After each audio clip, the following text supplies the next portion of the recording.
সেজদা দিতে না পাইরা সোজা হইয়া দাঁড়াইয়া যখন সামনের দিকে ঝুঁকতে পারবে না, সোজা শরীরটা এইভাবে মাটির মধ্যে ফেলে দিবে, তারপরেও তারা রুকু সেজদা করতে পারবে না। এইভাবে নামাজি বেনামাজি পার্থক্য হয়ে যাবে। বলেন তো, হযরতে আদম থেকে কিয়ামত পর্যন্ত সবগুলো মানুষের সামনে আপনারা বেনামাজি হিসেবে চিহ্নিত হইতে চান কিনা? না, আওয়াজ ভালো না। হুজুর যত কথাই বলেন, বাংলাদেশ থেকে না আমেরিকা থেকে এসে বললো কাজ হবে না, নামাজ পড়া যাবে না, এরকম নাকি? নামাজ পড়তে হবে, নামাজ না বলে আপনার ক্ষতি, আপনার লস, আমার কিছু না, আমার দায়িত্ব বলে দেওয়া। আমি আপনাকে স্মরণ করে দিচ্ছি আখিরাতের কথা, নামাজের কথা, আল্লাহর হুকুমের কথা স্মরণ করাচ্ছি। আমরা কেন স্মরণ করাচ্ছি? আমরা মদিনাওয়ালার ওয়ারিস, দয়াল নবীর ওয়ারিস, নবীজির সেই দায়িত্বটা নবীর গোলাম হিসেবে আপনাদের কাছে পৌঁছে দিচ্ছি। আল্লাহর নবী মানুষকে স্মরণ করে দিতেন। নবীজির আগে অনেক নবী রাসূল এই কথাগুলি বলে গেছেন। 1,24,000 নবী রাসূল এই কথাগুলি বলছে। আখিরাতের কথা বারবার স্মরণ করাচ্ছে। মানুষ মারা গেলে আরেকটা জীবন আছে, কবরের আযাব আছে, আখিরাত আছে, বিচার হবে, জান্নাত হবে, জাহান্নাম হবে, এই কথাগুলি সমস্ত নবীরা বলে গেছেন। হযরতে আদম বলে গেছেন, হযরতে নূহ বলে গেছেন, হযরতে ইব্রাহিম বলে গেছেন, হযরতে ইসমাইল বলে গেছেন, হযরতে মূসা, হযরতে ঈসা, সব নবী রাসূলরা এই কথাগুলি বলে গেছেন। ধারাবাহিকভাবে আল্লাহর হাবিব এই কথাগুলি বলেছেন। নবীর ওয়ারিস হিসেবে এই আলেমরাও এই কথাগুলি আপনাদের বলছে। আপনারা যদি কর্ণপাত না করেন, গুরুত্ব না দেন, আপনারা হাসরের ময়দানে বিপদগ্রস্ত হবেন, কঠিন বিপদে পড়বেন। সেদিন আপনার মতো অসহায় আর কেউ থাকবে। এজন্য আপনারা কি সেই অসহায় মানুষগুলোর কাতারে শামিল হতে চান? তাহলে কি করা উচিত বলেন? সবাই বলেন কি করা উচিত? 5 ওয়াক্ত নামাজ আদায় করবেন।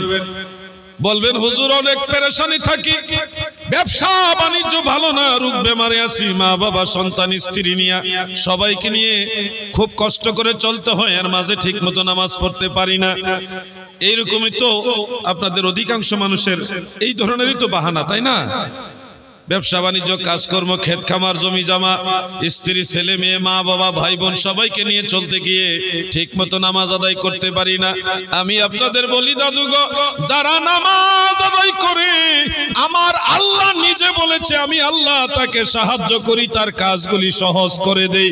আর যারা আমি আল্লাহর আদেশগুলি মানে না, নামাজ আদায় করে না, দুনিয়ার যত পেরেশানি আমি আল্লাহ তার সামনে তুলে ধরি। এই জন্যে বেনামাজিরা হাজারো পেরেশানি থাকলে এগুলি আর কিনার করতে পারে না।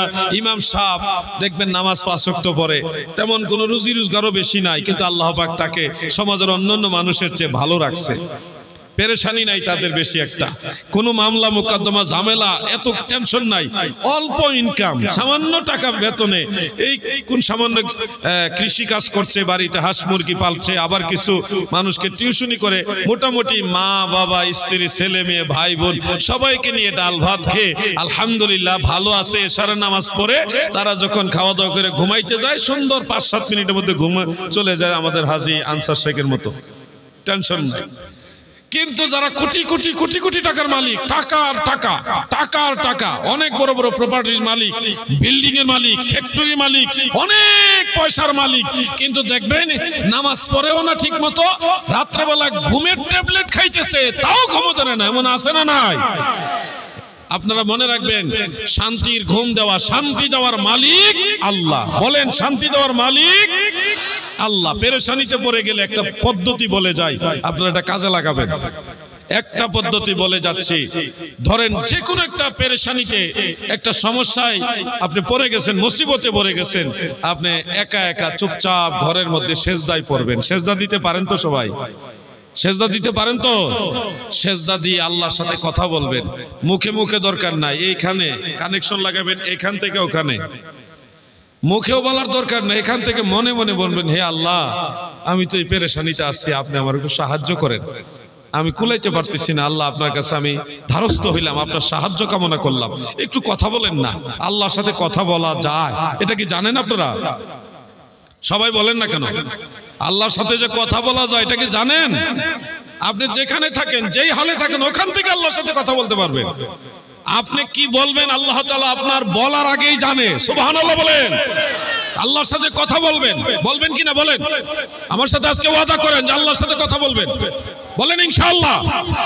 মুনাজাতে আল্লাহর সাথে কথা বলবেন, সেজদায় গিয়ে কথা বলবেন, যখন সুযোগ পাইবেন মুনাজাত ছাড়াও সেজদা ছাড়াও এক জায়গায় দাঁড়িয়ে আছেন, আকাশের দিকে তাকায় আল্লাহর সাথে কথা বলবেন, আল্লাহর সাথে প্রেমের ডুরি বাঁধেন।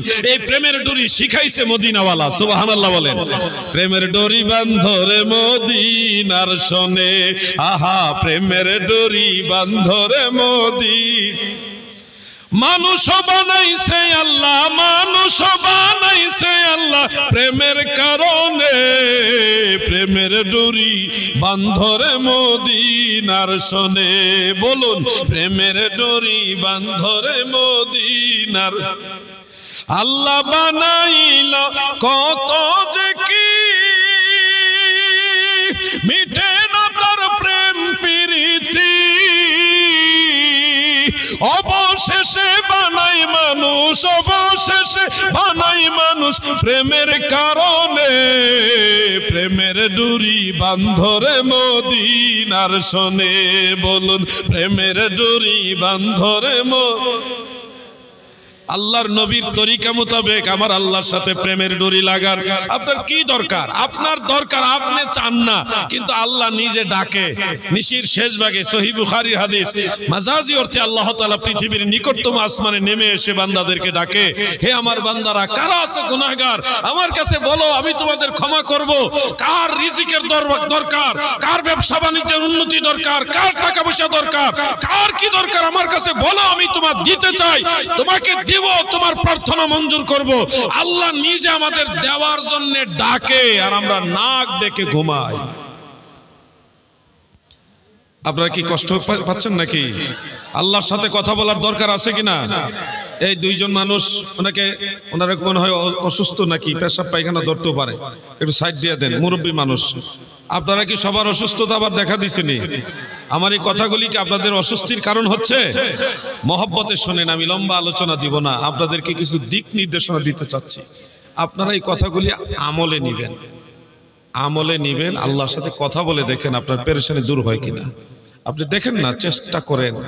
আল্লাহ তাআলাকে খোঁজার জন্য পাহাড়ে পর্বতে নদী নালায় ওই জঙ্গলের ভিতরে যেতে হয় না, আপনি যেখান থেকে চাইবেন ওইখান থেকে আল্লাহ আপনার দোয়া মঞ্জুর করবে ইনশাআল্লাহ। বলেন আপনারা আল্লাহর কাছে চাইবেন কিনা? আমার সাথে আবার বলেন, জোরে বলেন, চাইবেন কিনা? চাওয়ার ক্ষেত্রে আমরা ওসিলা ধরতে পারি, ওসিলা ধরা মুস্তাহাব পর্যায়ের সুন্নত, সুন্নতে মুআক্কাদা না হলেও এটা আম্বিয়া আলাইহিমুস সালামের সুন্নত, সাহাবাই কারামের সুন্নত।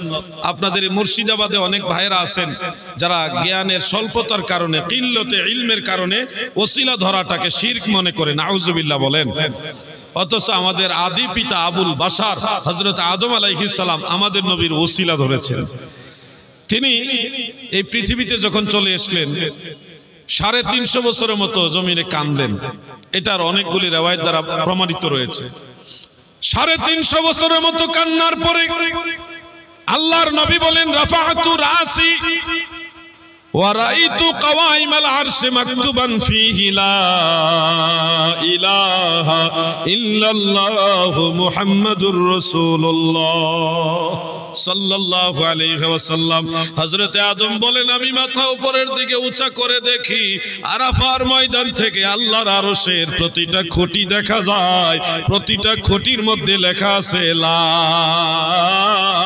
ইলাহা ইল্লাল্লাহু মুহাম্মাদুর রাসূলুল্লাহ সাল্লাল্লাহু আলাইহি ওয়াসাল্লাম। হযরত আদম সাথে সাথে দোয়া করলেন, আল্লাহুম্মা ইন্নী আসআলুকা বিহাক্কি মুহাম্মাদিন আন তাগফিরলি ইয়া রাব্বি আল্লাহ।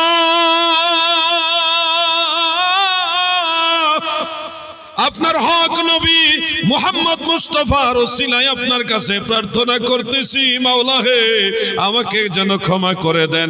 সাথে সাথে আমার আল্লাহ আদম নবীকে ক্ষমা ঘোষণা করেন এবং বলেন, হে আদম তুমি আমার হাবিবকে কিভাবে চিনলা?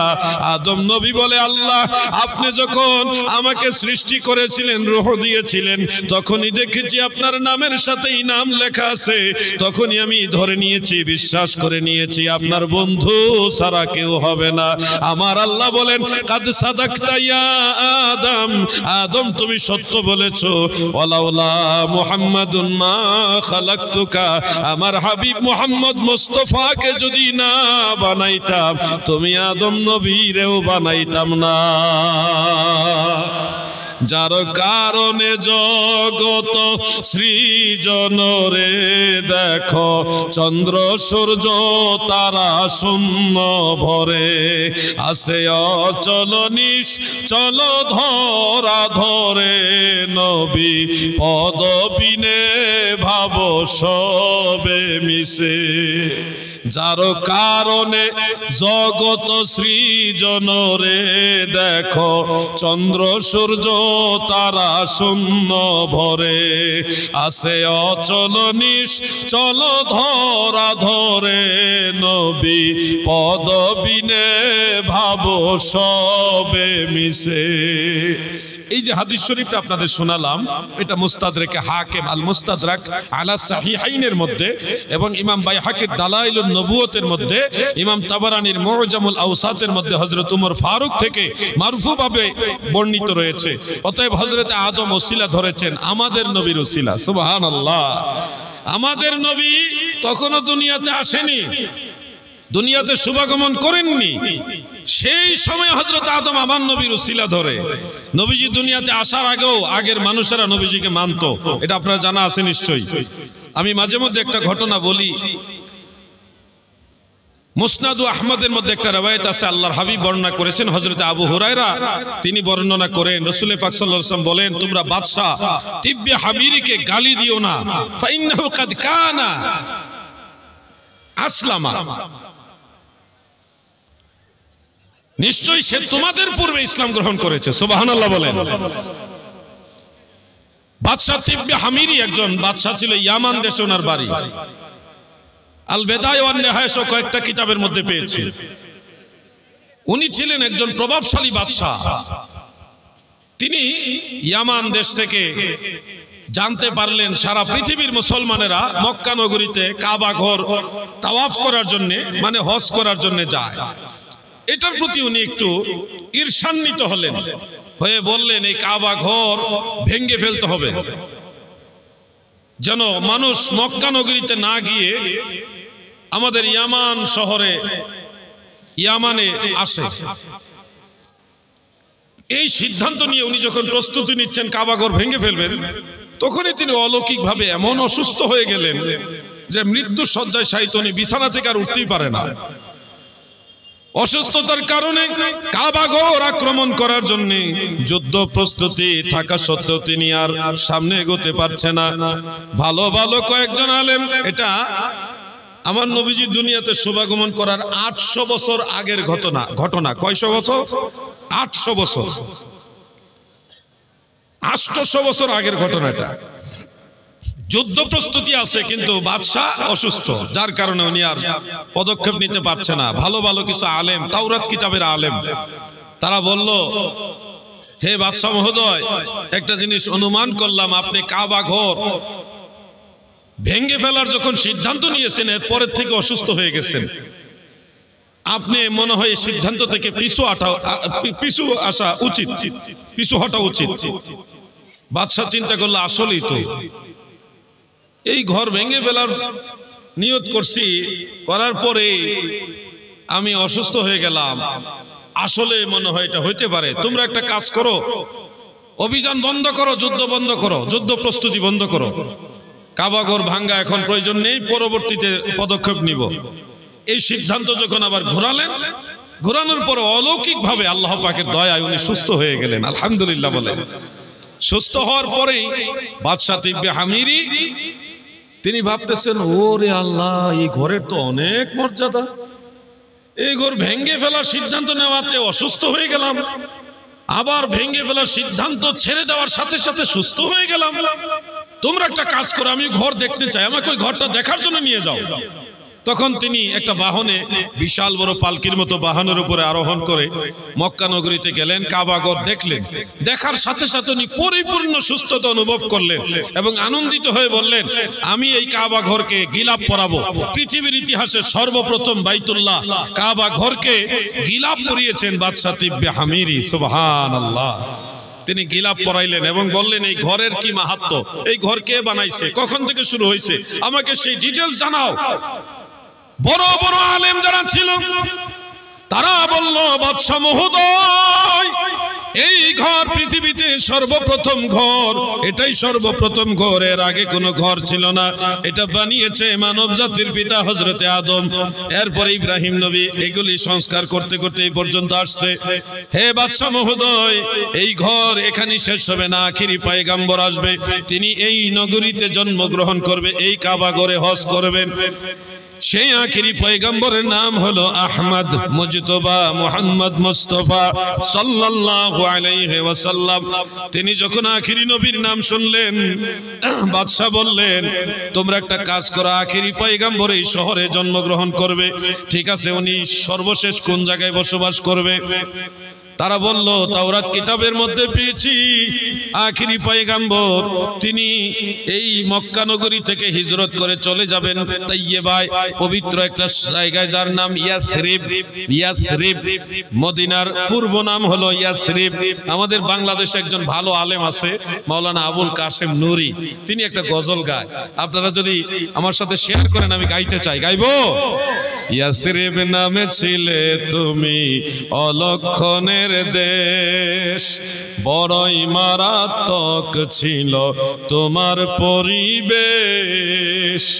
ইয়াসরিব নামে ছিলে তুমি অলক্ষণের দেশ, বড়ই মারাত্মক ছিল তোমার পরিবেশ। নবীর ছোঁয়া লেগে তুমি সোনার মদিনা, নবীর ছোঁয়া লেগে তুমি সোনার মদিনা। সব ভুলিব কিন্তু তোমায় ভুলতে পারি, বলুন, সব ভুলিব কিন্তু তোমায় ভুলিনি, ভুলবো না, ভুলতে পারি না, ভুলিনি, ভুলবো না, ভুলতে পারি না। সব ভুলিব কিন্তু তোমায়। আরশে মুআল্লার চেয়ে দামি তুমি হও, খোদার সৃষ্টিতে তুমি শ্রেষ্ঠ ভূমি হও। আরশে মুআল্লার চেয়ে দামি তুমি হও, সুবহানাল্লাহ। খোদার সৃষ্টিতে তুমি শ্রেষ্ঠ ভূমি হও, কারণ তোমার মাঝে শুয়ে আছেন শাহে মদিনা, তোমার মাঝে শাহে মদিনা। সব ভুলিব কিন্তু তোমায় ভুলতে পারি না। সোনার মদিনা আমার প্রাণের মদিনা, সব ভুলিব কিন্তু তোমায়। বাদশাহ তিব্বে হামিরি যখন জানতে পারলো আখিরি পয়গম্বর সেই মদিনা তাইয়্যিবা ইয়াসরিব শহরে যাবে, তখন তিনি বলল, আমাকে সেই ইয়াসরিব শহরে নিয়ে যাও। তিনি ওইখানে গিয়ে নিজের অর্থায়নে নিজে বসবাস করবে, অথবা আল্লাহর রাসূলের বসবাসের জন্য বিরাট বিরাট পাথর দিয়ে 2 তলা একটা ঘর বানাইলেন। বানায়া ওই মদিনার মানুষদেরকে জানায়া দিলেন, ইয়াসরিব নগরের বাসিন্দারা রে, আমি 2 তলা ঘর বানাইলাম, নিচ তলায় আমি বাদশাহ তিব্বে হামিরি থাকবো, উপরের তলায় আখিরি পয়গম্বর মুহাম্মদ মুস্তাফা থাকবে। আমার দয়াল নবীর জন্য বাদশাহ তিব্বে হামিরি ঘর বানাইছে। তিনি সেখানেই বসবাস করা শুরু করলেন। এক পর্যায়ে বয়সের ভারে উনি বৃদ্ধ হয়ে গেলেন, দুর্বল হয়ে গেলেন, জয়ীফ হয়ে গেলেন। তিনি বুঝতে পারলেন হয়তো আখিরি পয়গম্বরের সাথে ওনার দেখা হবে না, সাক্ষাৎ হবে না। ভালো মোটা চামড়া ডেকে নিয়ে এনে ওই চামড়ার মধ্যে উনি চিঠি লেখলো, সালাম দিয়ে বলল, আখিরি নবী আহমদ মুজতবা মুহাম্মদ মুস্তাফা হে, আমি বাদশাহ তিব্বে হামিরি আপনার অপেক্ষায় গোটা জীবনের শেষ সময়টা এই ইয়াসরিব নগরীতে কাটাইলাম। নবী গো, আমি তো আপনার দেখা পাইলাম না, আমার চিঠির মাধ্যমে আপনার প্রতি ঈমান আনলাম। আপনি যখনই আমার এই চিঠি পাইবেন, আপনার উম্মত বলে আমাকে কবুল করে নিবেন। চিঠি লিখলেন 800 বছর আগে। সেই চিঠি বংশ পরম্পরায় মদিনা মুনাওয়ারায় আসতে আসতে আসতে আসতে হযরতে আবু আইয়ুব আনসারী রাদিয়াল্লাহু তাআলা আনহুর কাছে আসলো। সেই আবু আইয়ুব আনসারী হলো বাদশা তিব্বে হামিরির বংশধর। আমার নবী যখন মক্কা নগরী থেকে হিজরত করে মদিনা মুনাওয়ারা ইয়াসরিব শহরে ঢুকে, মদিনার আবাল বৃদ্ধা বনিতা শিশু কিশোর নারী পুরুষ সবাই মিলে কেউ ঘরের ছাদে, কেউ গাছের উপরে, কেউ রাস্তায় নেমে জশ্নে জুলুস করেছে, আনন্দ মিছিল করে করে আমার নবীর শুভাগমনে মারহাবা ধ্বনি দিয়েছে। ইউনাদুনা ইয়া মুহাম্মাদু ইয়া রাসূলুল্লাহ, ইয়া মুহাম্মাদু ইয়া রাসূলুল্লাহ। সহিহ মুসলিমের মধ্যে উল্লেখ, মদিনার সাহাবারা আমার নবীর আগমনে নারায়ে রিসালাতের ধ্বনি দিয়েছে। মারহাবা ইয়া রাসূলুল্লাহ, মারহাবা, বলুন মারহাবা ইয়া রাসূলুল্লাহ, मेरे आका मेरे मौला मरहबा मरहबा या रसूल अल्लाह मरहबा मरहबा या हबीब अल्लाह मरहबा। আল বেদায়া ওয়ান নিহায়ার মধ্যে উল্লেখ রয়েছে, মদিনার ছোট ছোট বাচ্চারা দব বাজায়া বাজায়া সুন্দর সুরেলা কণ্ঠে আমার নবীর আগমনে সুন্দর কাসিদা গেয়েছে। তালাআল বাদরু আলাই من ثنيات الوداع وجب الشكر علينا ما دعا لله دا বলো না, طلع البدر علينا من ثنيات وجب الشكر علينا ما دعا لله دا। মদিনার মানুষ আমার নবীর আগমনে এত খুশি, তারা জশ্নে জুলুস করেছে। সুবহানাল্লাহ বলেন। জশ্নে জুলুস মানে আনন্দ র্যালি, সবাই মিলে রাস্তায় একসাথে বের হয়ে একসাথে স্লোগান ধরা। ইউনাদুনা ইউনাদুনা, সবাই মিলে এইভাবে উচ্চ আওয়াজে বলেছে, নেদা দিয়েছে, ইয়া রাসূলুল্লাহ, ইয়া মুহাম্মাদু, ইয়া রাসূলুল্লাহ। দেখেন আমরা সুন্নিরা যে ইয়া রাসূলুল্লাহর স্লোগান দেই, এটা আমাদের বানানো স্লোগান না, এটাই হলো মদিনার সাহাবীদের স্লোগান। সুবহানাল্লাহ বলেন। নারে রিসালাত, আর আওয়াজ দিয়ে বলেন নারে রিসালাত।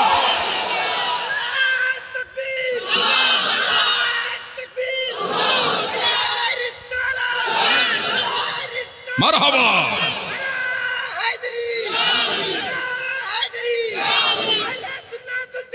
জিন্দাবাদ জিন্দাবাদ মাসলাকে আলা হযরত। প্রিয় ভাইয়েরা আমার, যারা মনে করেন নারায়ে রিসালাত নাই, আশা করি তাদের ভুলটা ভেঙে যাবে।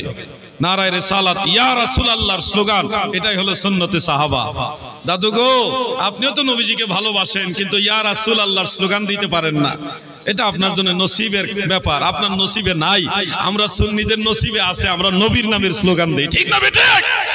আপনি যদি বলেন হ্যাঁ নবীজির নামে স্লোগান দেওয়া যাবে না, শিরক, তাহলে আপনি সাহাবীদের ব্যাপারে কি বলবেন, যারা আল্লাহর নবীকে নারায়ে রিসালাতের স্লোগান দিয়ে রিসিপশন করেছে? আমরা কোনো ওয়াহাবীদের মানি না, আমরা সাহাবীদের মানি, ঠিক না বেটা? আপনার ফতোয়া হলো কিতাবুল আন্দাজ, আর আমাদের দলিল হলো সহিহ মুসলিম। সুবহানাল্লাহ বলে। কিতাবুল আন্দাজ দিয়ে ইসলাম চলে না, কোরআন হাদিস দিয়ে ইসলাম চলে, ঠিক না বেটা? প্রিয় ভাইরা, জশ্নে জুলুস দেখেন মদিনার সাহাবারা করেছেন।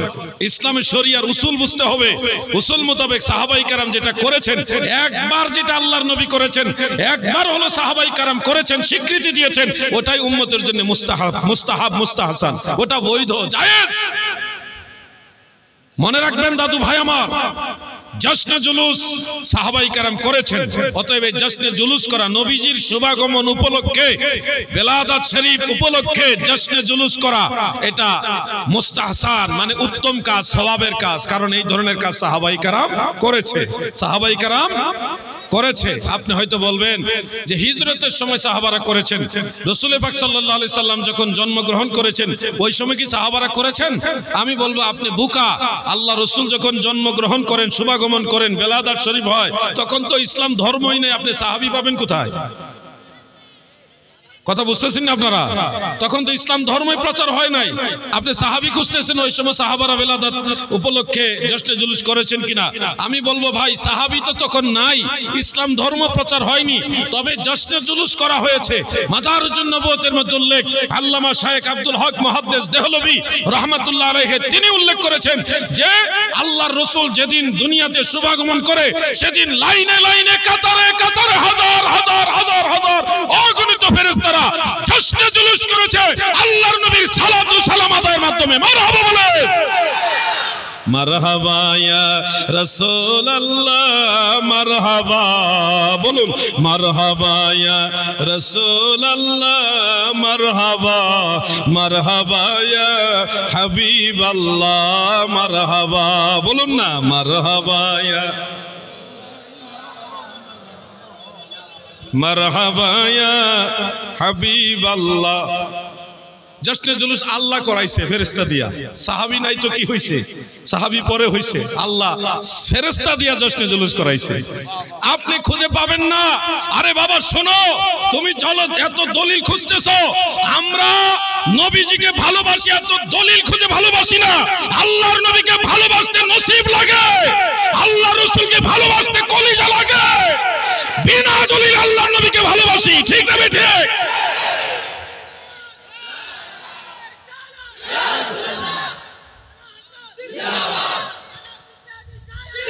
আমার নাম না, আমার নাম বলা রাখবেন। আহলে সুন্নাত ওয়াল জামাতের বেশি বেশি বলবেন, মাসলাকে আলা হযরত বেশি বেশি বলবেন, কারণ যেখানে মাসলাকে আলা হযরত আছে ওখানে ওয়াহাবি পিস এমনি ধ্বংস হয়ে যায়। এই স্লোগান বেশি বেশি ছড়ায় দেন, দেখবেন বাতিল চিহ্নিত হয়ে যাবে। নারায়ে তাকবীর, নারায়ে রিসালাত, আহলে সুন্নাত ওয়াল জামাত, মাসলাকে আলা হযরত, দেখবেন বাতিল চিহ্নিত হয়ে গেছে। আমরা সুন্নি যারা আছে, আমরা নবীজিকে ভালোবেসে সুন্নি। ভাই রে, আমি তোমাকে দলিল দিয়ে বুঝাইতে পারবো না। যতদিন তোমার সিনার ভিতরে এইখানে আল্লাহ রসুলের মহব্বত না ঢুকবে, ততদিন তুমি নারায়ে রিসালাতের মজাও পাইবা না, তুমি জশ্নে জুলুসের মজাও পাইবা না, আল্লাহ রসুলের সম্মানের মজা পাইবা না। কারণ এইখানে তোমার এইখানে মদিনাওয়ালার মহব্বত নাই। আর আমার জন্য ওইটাই যথেষ্ট। ফেরেশতা করছে, ফেরেশতারা কার হুকুমে করছে? আল্লাহর হুকুমে করছে। আল্লাহ যেই নবীর শুভাগমন উপলক্ষে ফেরেশতা দিয়া জশ্নে জুলুস করাইতে পারে, আর বেশি দলিল আমার দরকার নাই। তুমি দলিল খুঁজতে থাকো, দলিল খুঁজতে খুঁজতে মরে যাও, আর আমি আমার নবীজিকে ভালোবাসতে বাসতে মরে যাব, ঠিক না ঠিক? তুমি দলিল খুঁজতে খুঁজতে মরো, আর আমি নবীজিকে ভালোবাসতে বাসতে মরবো। এটা হলো আমাদের প্রেম, এটা আমার নবীজির মহব্বতের চেতনা। তুমি আবার ফতোয়া দিয়ে ঠেকাইতে পারবা না। আমি আমার নবীর ভালোবাসা, আরে আমি আমার কথা কি বলবো?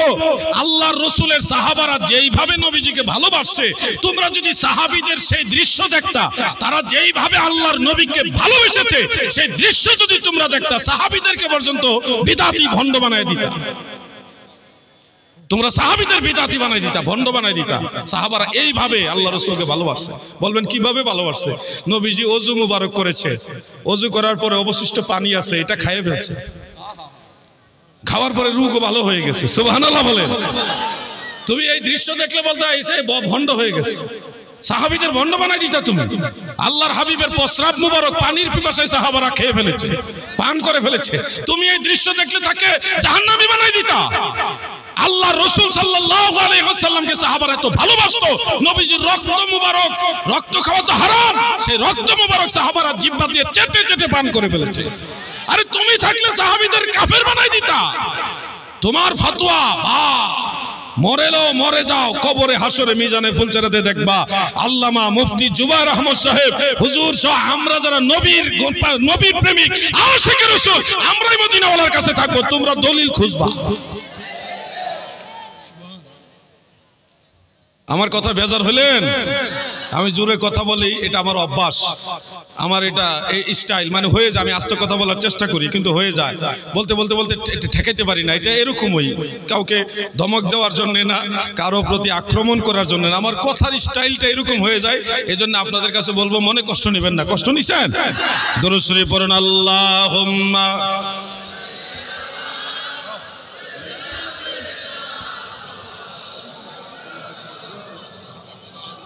وعلى آل سيدنا मेरा दिल फिदा हो बेज़ौक़ मोहम्मद, ना दिल से जुदा हो ये ज़ौक़ मोहम्मद। अल्लाहुम्मा